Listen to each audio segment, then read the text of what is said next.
Hello दोस्तों, स्वागत है आपका अपने चैनल माजिस एकेडमी में। प्यारे साथियों, आज की इस वीडियो में हम भारतीय इतिहास की प्राचीन सभ्यताएं और वैदिक सभ्यताएं और उनसे रिलेटेड जो संस्कृतियां हैं उनके बारे में जानेंगे। प्यारे साथियों, हम इस वीडियो में 120 प्लस क्वेश्चन करेंगे जो कि एग्ज़ाम की दृष्टि से बहुत महत्वपूर्ण रहने वाले हैं। आइए शुरू करते हैं। हमारा पहला क्वेश्चन है, मानव की प्रगति की कहानी के उस भाग को क्या कहते हैं जिसके लिए लिखित विवरण मिलते हैं? हमारा आंसर हो जाएगा इतिहास। अगला क्वेश्चन है, मानव का प्राचीनतम इतिहास किस काल से संबंधित है? हमारा आंसर हो जाएगा पाषाण युग से। अगला क्वेश्चन है, मानव जाति के विकास के जिस काल का कोई लिखित प्रमाण नहीं मिलता है उस काल को हम लोग क्या कहते हैं? हमारा आंसर हो जाएगा प्रागैतिहासिक काल या प्राक-इतिहास काल। अगला क्वेश्चन करते हैं, पूर्व पाषाण युग के मानव कहाँ रहते थे? हमारा आंसर हो जाएगा पेड़ों के नीचे और पहाड़ों की गुफाओं में। अगला क्वेश्चन है, पूर्व पाषाण युग के मानव की जीविका का मुख्य आधार क्या था? हमारा आंसर हो जाएगा शिकार या अपने आप उगने वाले कंदमूल फल। अगला क्वेश्चन है, पाषाण युग के हथियार किस चीज़ के बने होते थे? हमारा आंसर हो जाएगा पत्थर, हड्डी व लकड़ी के। प्यारे साथियों, आगे बढ़ते हैं। हमारा अगला क्वेश्चन है, मध्य पाषाण युग के मनुष्य की जीविका का मुख्य साधन क्या था? हमारा आंसर हो जाएगा शिकार व पशुपालन। अगला क्वेश्चन है, नव पाषाण युग के मानव ने किस पशु को पालतू बनाया था? आपका आंसर हो जाएगा कुत्ता को। अगला क्वेश्चन है, कृषि के आविष्कार को मानव ने किस युग में पूरी तरह अपना लिया था? आपका आंसर हो जाएगा नव पाषाण युग में। हमारा अगला क्वेश्चन है, किस युग में मानव ने मिट्टी के घरों तथा लकड़ी के खंभों और घास फूस छप्पर से बने मकानों में रहना आरंभ कर दिया था? हमारा आंसर हो जाएगा नव पाषाण युग में। अगला क्वेश्चन है, नव पाषाण युग में एक महत्वपूर्ण औजार कौन सा था? हमारा आंसर हो जाएगा पत्थर की एक चिकनी कुल्हाड़ी। अगला क्वेश्चन है, नव पाषाण युग का दूसरा महत्वपूर्ण औजार कौन सा था? हमारा आंसर हो जाएगा हंसिया। प्यारे साथियों, आगे बढ़ते हैं। हमारा अगला क्वेश्चन है, अग्नि का आविष्कार किस काल में हुआ था? आपका आंसर हो जाएगा पुरा पाषाण काल में। 14 नंबर, पहिए का आविष्कार किस काल में हुआ था? आंसर हो जाएगा नव पाषाण काल में। अगला क्वेश्चन है, नव पाषाण युग में मानव अपने मृतकों का अंतिम संस्कार कैसे करते थे? शवों को दफनाकर। आंसर हो जाएगा। अगला क्वेश्चन है, मिट्टी के बर्तन का प्रयोग सर्वप्रथम किस युग में किया गया था? हमारा आंसर हो जाएगा नव पाषाण युग में। प्यारे साथियों, अगला क्वेश्चन है, मानव के किस युग में वस्त्र बुनने की कला सीखी थी? हमारा आंसर हो जाएगा नव पाषाण युग में। अगला क्वेश्चन है, मानव किस युग में रस्सियां बनाना जानता था? हमारा आंसर हो जाएगा नव पाषाण युग में। आगे बढ़ते हैं। अगला क्वेश्चन है, नव पाषाण युग में मृत व्यक्तियों को किन किन चीज़ों के साथ कब्रों में दफनाया जाता था? हमारा आंसर हो जाएगा हथियार, मिट्टी के बर्तन, खाने पीने की चीज़ें, या फिर उनसे जो उनकी सबसे पसंद की चीज़ें होती थी उनके साथ दफनाया जाता था, जिससे कि पूर्वज मानते थे कि जो मृत व्यक्ति होगा वो इन चीज़ों के साथ खुश रहेगा कहते स्वर्ग में। अगला क्वेश्चन है, नव पाषाण युग में कब्रगाहों में बड़े बड़े पत्थर लगा दिए जाते थे, उन पत्थरों को क्या कहते थे? हमारा आंसर हो जाएगा महापाषाण। अगला क्वेश्चन है, मानव ने किस धातु को सर्वप्रथम ढूंढ निकाला और औजार बनाने में उसका इस्तेमाल किया? हमारा आंसर हो जाएगा तांबा। 22 नंबर है, भारतीय उपमहाद्वीप में प्रथम सभ्यता किस क्षेत्र में विकसित हुई थी? आपका आंसर हो जाएगा उत्तर पश्चिम क्षेत्र में। अगला क्वेश्चन है, भारत की प्रथम सभ्यता का नाम क्या था? आपका आंसर हो जाएगा सिंधु घाटी सभ्यता। अगला क्वेश्चन है, सिंधु घाटी सभ्यता के निर्माता कौन थे? हमारा आंसर हो जाएगा द्रविड़। बढ़ते हैं अगले क्वेश्चन की ओर। प्यारे साथियों, हमारा 25 नंबर है, सिंधु घाटी सभ्यता की खोज किसने और कब की थी? हमारा आंसर हो जाएगा ब्रिटिश अधिकारी सर जॉन मार्शल की संरक्षता में श्री राय बहादुर दयाराम साहनी और श्री राखल दास बनर्जी द्वारा 1922 में की गई थी। अगला क्वेश्चन है, सिंधु घाटी की सभ्यता को वर्तमान में क्या कहा जाता है? हमारा आंसर हो जाएगा हड़प्पा सभ्यता। 27 नंबर है, सिंधु घाटी सभ्यता का काल कब से कब तक था? हमारा आंसर हो जाएगा रेडियो कार्बन C14 के अनुसार 2350 ईस्वी पूर्व से 1750 ईस्वी पूर्व तक था। रेडियो कार्बन C14 के अनुसार प्यारे साथियों क्या होता है कि हम लोग पिछले पूर्व जीवाश्मों का बहुत चाहे जितने पुराने जीवाश्म हों उनका कार्बन डेटिंग करके हम लोग उनकी आयु का पता लगा सकते थे। तो सिंधु घाटी की सभ्यता की जब खोज हुई तो उनसे निकले हुए जो चीज़ें थीं उनसे हम C14 की मदद से यानी कार्बन डेटिंग की मदद से उनकी आयु का पता लगा लिया, जिससे ये निर्धारित हुआ कि 2350 ईस्वी से 1750 ईस्वी पूर्व में सिंधु घाटी की सभ्यता रही होगी। आपका अगला क्वेश्चन है, सिंधु घाटी सभ्यता को क्या कहा जाता है? हमारा आंसर हो जाएगा नगरीय सभ्यता। अगला क्वेश्चन है, सिंधु घाटी सभ्यता किन नदियों के किनारे विकसित हुई थी? हमारा आंसर हो जाएगा सिंधु व उसकी सहायक नदियों के किनारे हुई थी। अगला क्वेश्चन है, सिंधु सभ्यता का अधिकांश नगर कहाँ स्थित थे? आपका आंसर हो जाएगा नदियों के किनारे स्थित थे। बढ़ते हैं अगले क्वेश्चन की ओर। हमारा अगला क्वेश्चन है, सबसे पहले सिंधु सभ्यता के 2 प्रमुख स्थल कहाँ मिले थे? हमारा आंसर हो जाएगा पंजाब में हड़प्पा और सिंध में मोहनजोदाड़ो में। अगला क्वेश्चन है, हड़प्पा नगर किस नदी के किनारे स्थित था? हमारा आंसर हो जाएगा रावी नदी के किनारे। अगला क्वेश्चन है, हड़प्पा कहाँ स्थित है? आपका आंसर हो जाएगा पाकिस्तान साहिवाल में। अगला क्वेश्चन है, हड़प्पा वासी कहाँ के मूल निवासी थे? आपका आंसर हो जाएगा फिनीसिया के। हमारा अगला क्वेश्चन है, मोहनजोदाड़ो किस नदी के किनारे स्थित था? हमारा आंसर हो जाएगा सिंधु नदी के किनारे स्थित था। अगला क्वेश्चन है, मोहनजोदाड़ो का शाब्दिक अर्थ क्या होता है? हमारा आंसर हो जाएगा मृतकों का टीला। अगला क्वेश्चन है, विशाल स्नानागार कहाँ स्थित है? हमारा आंसर हो जाएगा मोहनजोदाड़ो में स्थित है। प्यारे साथियों, बढ़ते हैं आगे क्वेश्चन की ओर। हमारा 38 नंबर का क्वेश्चन है, नवपाषाण कालीन बस्तियों में मिट्टी की बनी स्त्रियों की छोटी मूर्तियां मिलीं, जिन्हें क्या कहा जाता है? आपका आंसर हो जाएगा मातृ देवी। अगला क्वेश्चन है, सिंधु घाटी सभ्यता का प्रधान बंदरगाह कौन सा था? हमारा आंसर हो जाएगा लोथल बंदरगाह। 40 नंबर क्वेश्चन है, सिंधु सभ्यता का विस्तार क्षेत्र कहाँ से कहाँ तक था? हमारा आंसर हो जाएगा जम्मू, पंजाब, गुजरात, राजस्थान, उत्तर प्रदेश, हरियाणा, बलूचिस्तान जो कि पाकिस्तान में है। अगला सिंध पाकिस्तान में। इस समय प्यारे साथियों बलूचिस्तान पाकिस्तान में जो पड़ता है वो विद्रोह कर चुका है पाकिस्तान से।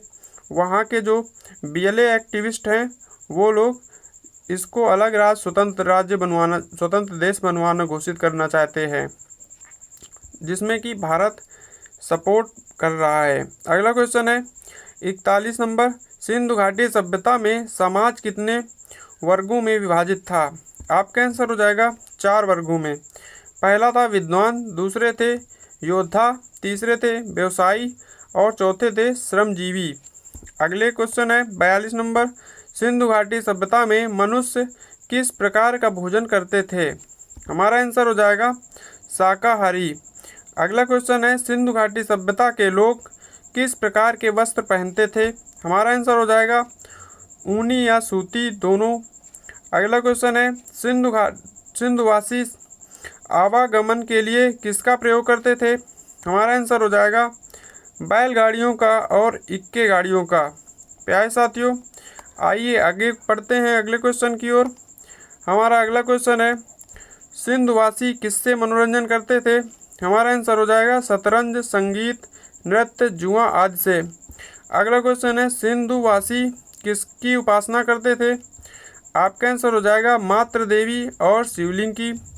अगला क्वेश्चन है, सिंधुवासी किस पशु को पवित्र मानते थे?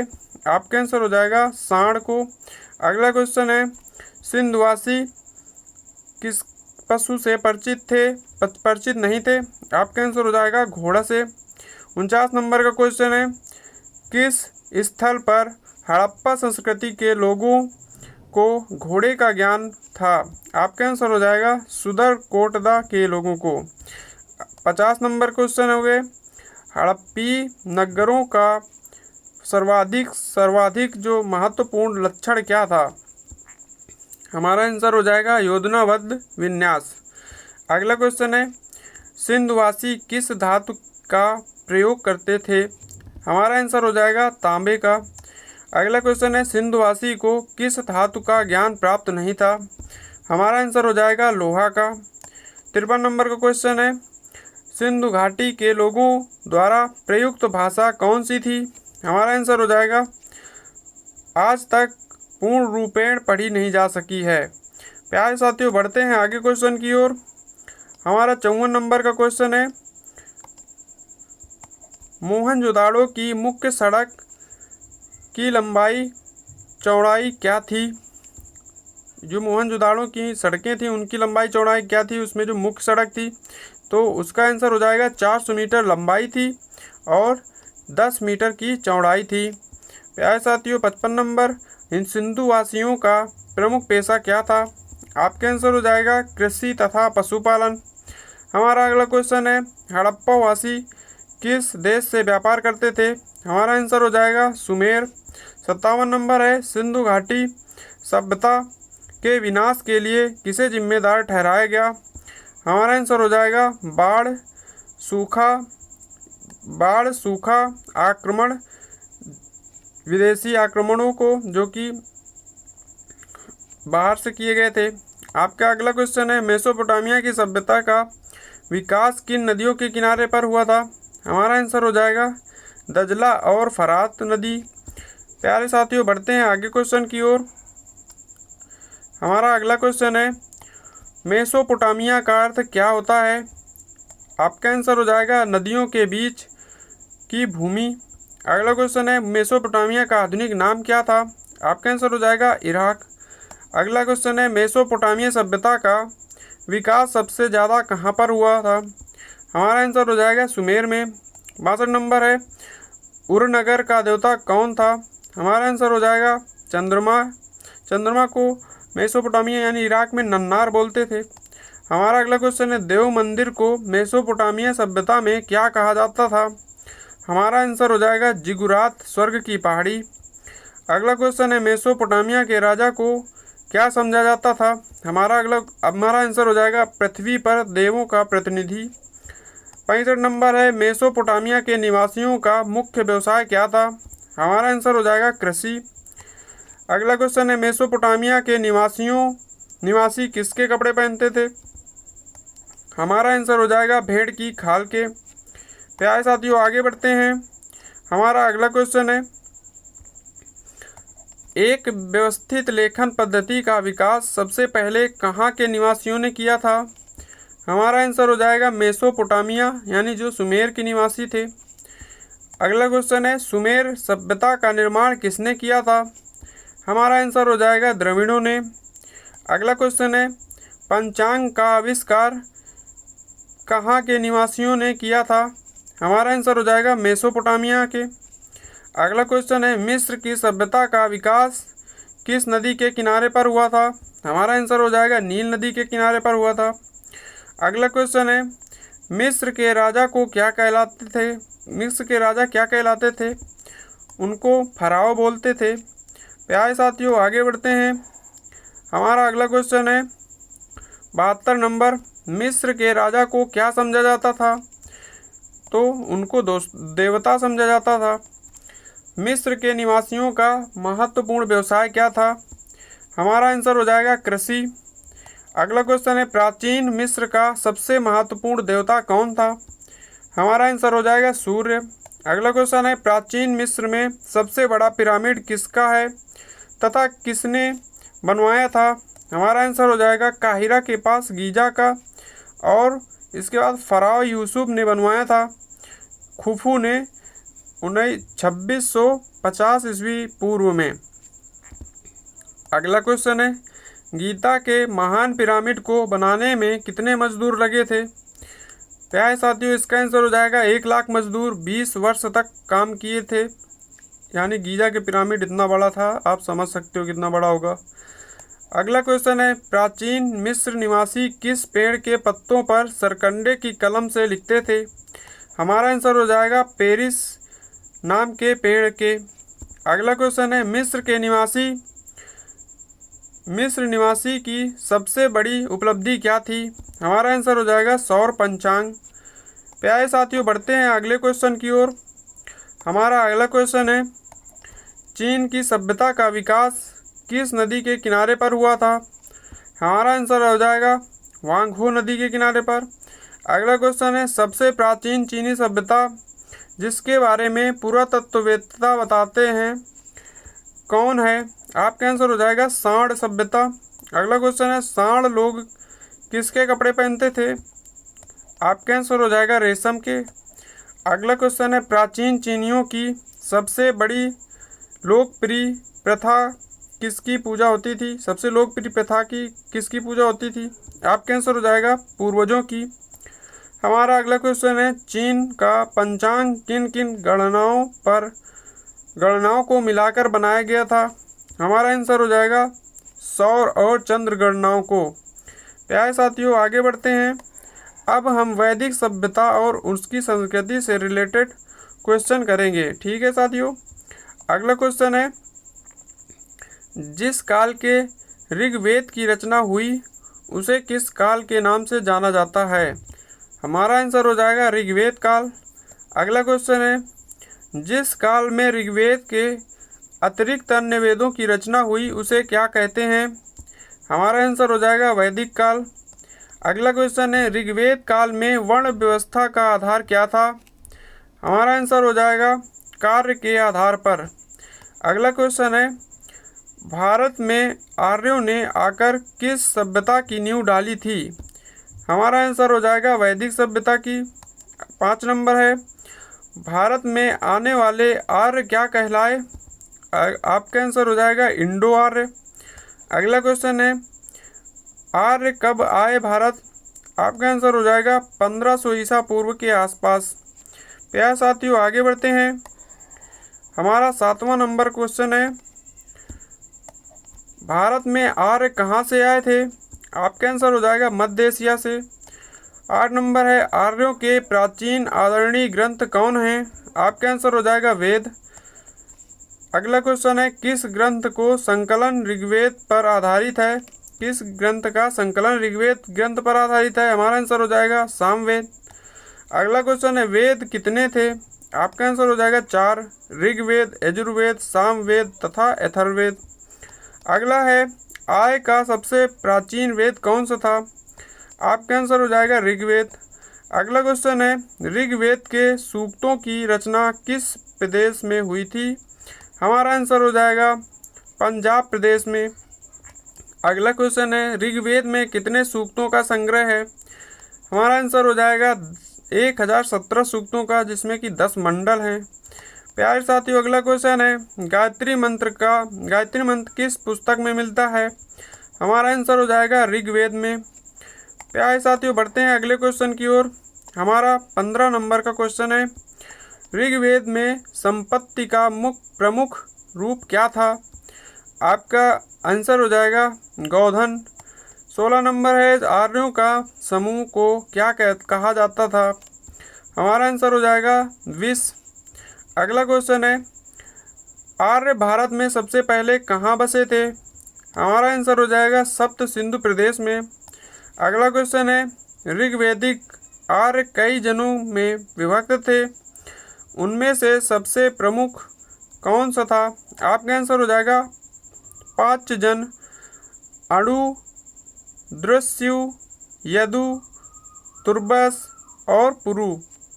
अगला क्वेश्चन है, आर्यों अनार्यों को क्या कहते थे? आपका आंसर हो जाएगा दस्यु और दास। 20 नंबर है, आर्य के आहार क्या थे? आपका आंसर हो जाएगा अन्न और मांस। प्यारे साथियों, अगला क्वेश्चन है, आर्य धार्मिक अवसरों पर किसका पान करते थे? हमारा आंसर हो जाएगा सोम का। सोम यानी उसको बोलते थे शराब को। प्यारे साथियों, आगे बढ़ते हैं अगले क्वेश्चन की ओर। हमारा 22 नंबर है, आर्यों के प्रमुख देवता कौन थे? हमारा आंसर हो जाएगा इंद्र। अगला क्वेश्चन है, आर्य लोग युद्ध करते समय क्या बजाते थे? हमारा आंसर हो जाएगा दुंदुभी। अगला क्वेश्चन है, आर्यों का प्रधान पेशा क्या था? हमारा आंसर हो जाएगा पहला जो था पेशा पशुपालन और दूसरा खेती। मुख्य रूप से यही चीज़ें आर्य करते थे। अगला क्वेश्चन है, आर्य किसकी पूजा करते थे? हमारा आंसर हो जाएगा प्राकृत शक्तियों की, जिनमें कि वर्षा के देवता जो थे इंद्र की पूजा होती थी, और वायु के देवता मारुत यानी मारुत की देवता की जो पूजा होती थी, और प्रकाश के देवता सूर्य की पूजा किया करते थे। क्योंकि इनका मुख्य साधन खेती था, तो वर्षा खेती के लिए ज़रूरत है और धूप भी खेती के लिए ज़रूरत है। इस वजह से जो प्राकृतिक शक्तियाँ यानी प्राकृतिक देवता होते थे, उनकी ये पूजा किया करते थे। आर्य दार्शनिक क्या कहलाते थे? हमारा आंसर हो जाएगा ऋषि। अगला क्वेश्चन है, आर्य किस पशु को ज़्यादा महत्व देते थे? हमारा आंसर हो जाएगा घोड़ा को। अगला क्वेश्चन है, आर्य किस नदी को ज़्यादा महत्व देते थे? हमारा आंसर हो जाएगा सरस्वती नदी को। अगला क्वेश्चन है, आर्य कबीले में रहते थे, उनके संरक्षक क्या कहलाते थे? हमारा आंसर हो जाएगा राजा। प्यारे साथियों, बढ़ते हैं आगे क्वेश्चन की ओर। हमारा अगला क्वेश्चन है, भारत में आर्य लोग स्थायी रूप से सबसे पहले कहाँ पर आकर बसे? आपका आंसर हो जाएगा पंजाब प्रांत में। अगला क्वेश्चन है, आर्यों के मनोरंजन के साधन कौन कौन से थे? हमारा आंसर हो जाएगा रथ दौड़, घुड़दौड़, आखेट, संगीत, चौपड़ और जुआ आदि। प्यारे साथियों, अगला क्वेश्चन है, आर्यों की भाषा क्या थी? हमारा आंसर हो जाएगा संस्कृत। बढ़ते हैं आगे क्वेश्चन की ओर। हमारा अगला क्वेश्चन है 33 नंबर का, आर्यों ने किस धातु की खोज की थी? हमारा आंसर हो जाएगा लोहा। अगला क्वेश्चन है, आर्यों ने समय समाज में कितने वर्ण थे? आर्यों के समय समाज में कितने वर्ण थे? तो आपका आंसर हो जाएगा 4, ब्राह्मण, क्षत्रिय, वैश्य, शूद्र। 35 नंबर, 4 वर्णों का उल्लेख सर्वप्रथम कहाँ मिलता है? हमारा आंसर हो जाएगा पुरुष सूक्त में। अगला क्वेश्चन है, समाज की प्रमुख इकाई कौन थी? हमारा आंसर हो जाएगा परिवार। अगला क्वेश्चन है, समाज में कितने श्रम थे? हमारा आंसर हो जाएगा 4, ब्रह्मचर्य, गृहस्थ, वानप्रस्थ और संन्यास। अगला क्वेश्चन है, समाज में कैसी विवाह की प्रथा चलती थी? आपका आंसर हो जाएगा जाति, अंतरजाति और विधवा विवाह। अगला क्वेश्चन है, व्यापारियों के अध्यक्ष को क्या कहा जाता था? हमारा आंसर हो जाएगा श्रेणी। प्यारे साथियों, हमारा लास्ट क्वेश्चन है, आर्य शब्द का मूलतः क्या अर्थ है? हमारा आंसर हो जाएगा उत्तम। प्यारे साथियों, अगर ये आपको वीडियो इन्फॉर्मेटिव लगा हो तो आप इस वीडियो को लाइक करें, अपने मित्र को शेयर करें। मिलते हैं अगले वीडियो में। धन्यवाद।